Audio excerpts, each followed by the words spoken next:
Galgotias times में आप तमाम लोगों का स्वागत है।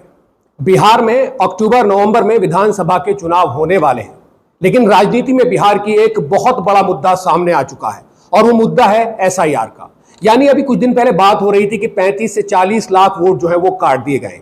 इसी को लेकर बिहार विधानसभा से पार्लियामेंट तक एसआईआर पर चर्चा के लिए विपक्ष लगातार सरकार से कह रहा है कि इस पे बात होनी चाहिए। इलेक्शन कमीशन ने एक अनाउंसमेंट कर दिया, उन्होंने कहा है कि एसआईआर जो है ये पूरे देश में होगी। इसी को लेकर तरह तरह की प्रतिक्रियाएं आ रही हैं। एक तरफ जहां राजद नेता तेजस्वी यादव ने कहा है कि हम इलेक्शन का बहिष्कार करेंगे, इसको लेकर भी अलग अलग रिएक्शन आ रही है। बीजेपी के सांसद जगदंबिका पॉल ने उनकी इस बात पर एक बड़ा बयान दिया है। उन्होंने कहा है कि लोकतंत्र देश में राजनीतिक व्यक्तित्व अगर इस तरह की बात कर रहा है जो हमने पहले कभी नहीं सुनी है, इस तरह की बात आतंकवादी करते हैं, माओवादी करते हैं या फिर नक्सलवादी करते हैं, वो इलेक्शन की बहिष्कार की बात करते हैं। उन्होंने कहा जहां तक एसआईआर की बात है तो एसआईआर में जो 18 साल का हिंदुस्तानी नागरिक है उसको वोटर बनाया जाएगा और वही वोटर बनेगा। दूसरी बात यह कि एसआईआर जो है बांग्लादेशियों के लिए, रोहिंग्या के लिए, वो कहीं की सरकार तो नहीं चुन सकते हैं और उन्होंने स्पष्ट रूप से कहा है कि उन तमाम लोगों की जो है वो शनाख्त की जाएगी। ऐसा कोई नहीं है या किसी भी तरह की कोई बात नहीं है कि किसी को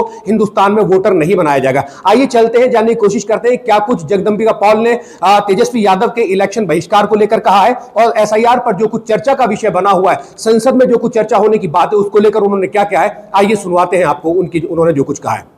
नहीं, आखिर क्यों पूरा वीक वॉश आउट हो गया और एसआईआर के मुद्दे पे भी या कोई और मुद्दा, आपने देखा खुद स्पीकर साहब ने कहा कि मैं सरकार के प्रतिनिधियों को बुलाने के लिए तैयार हूं आपके साथ और किसी विषय पे चर्चा के लिए हम सहमति बनाने के लिए तैयार हैं, लेकिन सदन चलने दे। क्वेश्चन और आपका ऑनरेबल स्पीकर अगर इस बात की पहल कर रहे हैं, पार्लियामेंट्री अफेयर्स मिनिस्टर किरण रिजिजू जी, MOS अर्जुन राम मेघवाल जी, अगर वो दोनों लोग leader of opposition Rahul Gandhi से मिल करके कह रहे हो कि डेडलॉक ख़त्म होना चाहिए, अगर वो मिल के मल्लिकार्जुन खड़गे से कह रहे हैं कि ये डेडलॉक ख़त्म होना चाहिए, इससे बड़ी पहल क्या हो सकती है।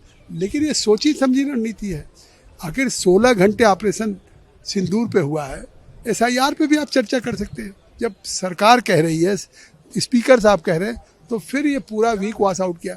लेकिन एक तरफ तेजस्वी यादव क्या कह रहे हैं कि हम सदन नहीं, चुनाव का बहिष्कार कर सकते हैं। ये तो पहली बार देख रहा हूँ कि पार्लियामेंट्री डेमोक्रेसी में पॉलिटिकल आदमी चुनाव के बहिष्कार की बात करे, उसको पार्लियामेंट्री डेमोक्रेसी में भरोसा ना हो। ये तो कभी जम्मू कश्मीर में नक्सलाइट्स करते थे, आतंकवादी बहिष्कार की बात करते थे या माओवादी करते थे, लेकिन पहली बार पार्लियामेंट्री डेमोक्रेसी में चुनाव के बहिष्कार की बात इनको देखा।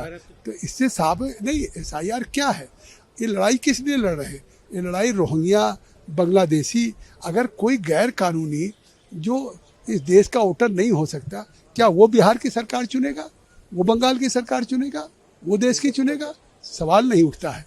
आज जो भी 18 साल का भारत का नागरिक है, हिंदू हो, मुसलमान हो, दलित हो, गरीब हो, वो वोटर बनेगा। भारत का हर नागरिक को अधिकार होगा। लेकिन अब ये लड़ाई एसआईआर की नहीं, ये लड़ाई केवल रोहिंग्या बांग्लादेशी की है।